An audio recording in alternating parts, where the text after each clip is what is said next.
Humans have around 200 bones. Let's start with the most recognizable ones. The rounder set is a human's rib cage, and the spine is directly connected to the ribs. Their curves don't look the same, so they're easy to tell apart. The toughest ones are the smaller bones from the hands and feet.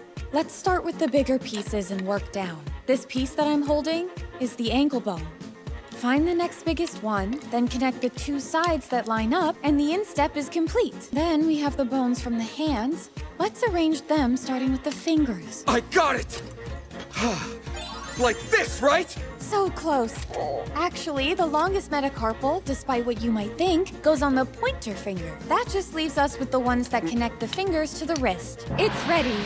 What a beautiful skeleton.